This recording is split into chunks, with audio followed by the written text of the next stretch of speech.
Hello friends, तो कैसे हैं आप सभी। आई होप अच्छे ही होंगे, लेकिन हम अच्छे बिल्कुल नहीं हैं। जैसे कि आंसर की सीजीएल मेंस की आ चुकी है, आप सबने देख भी ली होगी, अपने अपने मार्क्स भी चेक कर लिए होंगे। हमने भी चेक किए थे और बहुत अच्छे मार्क्स नहीं बने, और ऐसा भी नहीं कह सकते अच्छे नहीं बने, लेकिन चलो सब कुछ छोड़ के मार्क्स पे ही आते हैं, जो हुआ सो हुआ। लेकिन जब ना एग्ज़ाम सेंटर से बाहर निकले थे हम ना, तो हमें ये लग रहा था कि मतलब हो जाएगा इस बार। मतलब बहुत अच्छी फीलिंग्स आ रही थी, पता ही नहीं था, मतलब बता नहीं सकते। और शायद आपके साथ भी हुआ हो, क्योंकि पेपर ही इतना ईजी आया था कि सभी को ऐसा ही लग रहा होगा कि हाँ अच्छे मार्क्स आ जाएंगे और एक आपकी सीट पक्की हो जाएगी। सबको सही चल रहा था, फिर अचानक से घर, मतलब बहुत दूर सेंटर गया था, तो घर पे जब आए फिर हम बहुत थक गए थे। तो घर पे आते आते और टाइपिंग का टेस्ट देते देते जीएस में कुछ क्वेश्चन गलत से होने लगे थे। जैसे डिस्कस करने लगते हैं ना हम लोग, अपने पास वाली सीट पे कोई बैठा होता कि उस वाले का क्या लगाया था, कि मैथ में क्या लगाया था। तो जो मैथ के क्वेश्चन हमने पूरे 30 अटैम्प्ट किए थे, रीजनिंग के भी जो फर्स्ट सेक्शन था उसमें रीजनिंग के भी 30 अटैम्प्ट किए थे। और मतलब यही लगता है कि हमने फुल एक्यूरेसी से किए और सब सही जा रहा है। हालांकि मैथ में तो यही लग रहा था कि फुल एक्यूरेट। 2 पे हमें डाउट था, तो हमने 3-4 लोगों से डिस्कस, वहाँ बातें हो रही थी। तो जो ट्रायंगल वाला था, रिंग वाला, तो उसका हमें थोड़ा डाउट था, और एक था मीडियन वाला, तो उस पर भी डाउट था। तो लेकिन वहाँ 3-4 लोगों से पूछा, तो मेरा जो आंसर आया था वो उनका भी आ रहा था, तो हम टेंशन फ्री हो गए थे कि मैथ तो अपना सही है।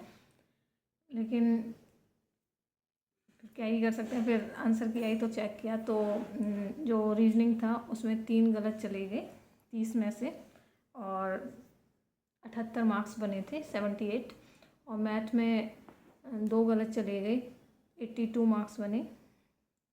और फिर इंग्लिश पे आते हैं सेकंड सेक्शन में। तो इंग्लिश भी काफ़ी ईजी थी, बहुत छोटे छोटे सवाल पैसेज आए थे, आपने मतलब दिया होगा तो आपने देखा ही होगा।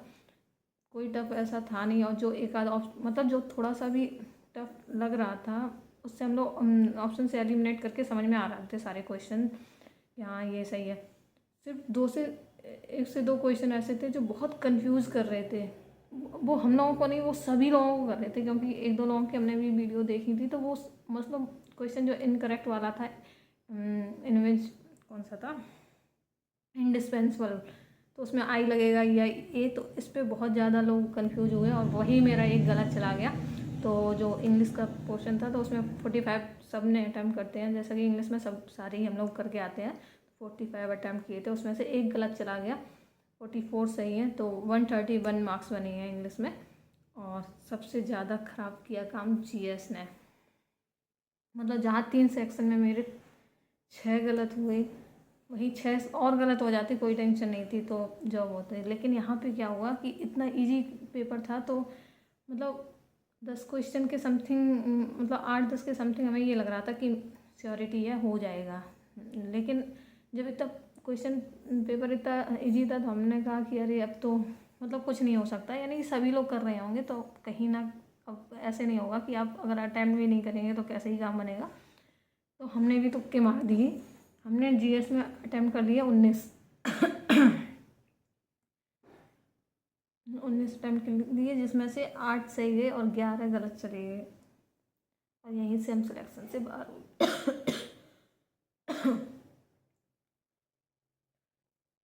जब से आंसर की आई है तब से सबकी हालत ख़राब है। और जो भी लगता है बुरा, जब आप बहुत मेहनत करते हो और नहीं हो पाता, या कुछ भी आपके ज़्यादा गलत चले जाते हैं, या आप मतलब ऐसा नहीं है कि आप में नहीं है इतनी काबिलियत, या आप में इतनी एफर्ट नहीं लगाए, सभी एफर्ट लगाते हैं, लेकिन वो दिन आपका कब कैसा जा रहा बहुत मैटर कर जाता है।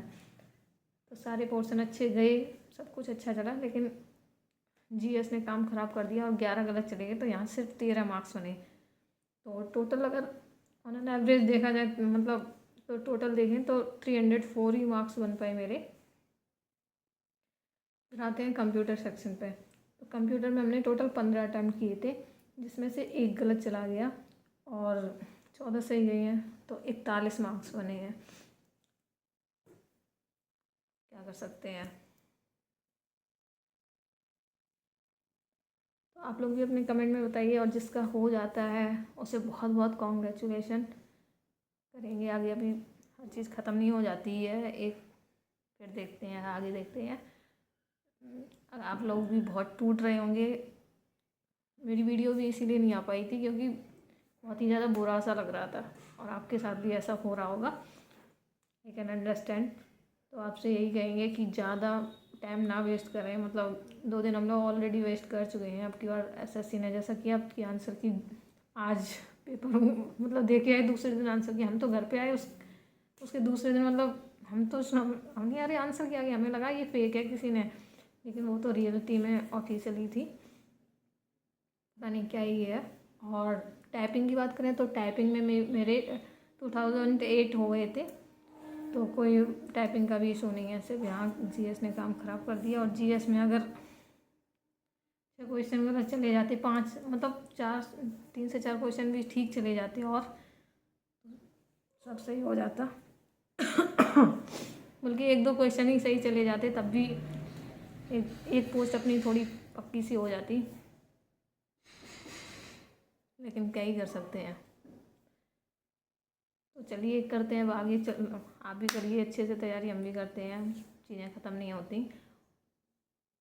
बस बुरा लगता है जब ऐसा कुछ हो जाता है ना, तो आप फैमिली से कुछ कह पाते हो और सबके फेस याद आते हैं कि हाँ वो ऐसा था, ये था, किससे कैसे सबको कैसे फेस करें, रिलेटिव्स को कैसे फेस करें। सब लोग पूछते हैं आप तैयारी कर रहे तो क्या क्या नहीं। तो मेरे साथ नहीं, ये सबके ही साथ होता है। जब हम लोग पेपर दे के आते हैं तब कुछ और होता है, जब आंसर की आती तब कुछ और होता है।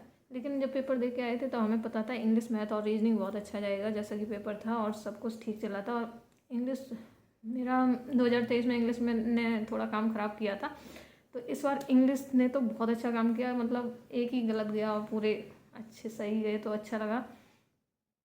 लेकिन इस बार जीएस ने काम ख़राब कर दिया। कभी कभी लगता है कि आपके लक में ही नहीं है कोई चीज़, क्या ही करें।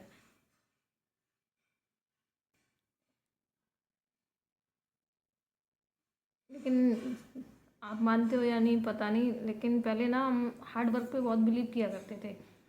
और लेकिन जब से एसएससी की प्रिपरेशन स्टार्ट की तब से ये समझ में आ गया कि हार्ड वर्क के साथ साथ लक भी बहुत ज़्यादा इम्पोर्टेंट है।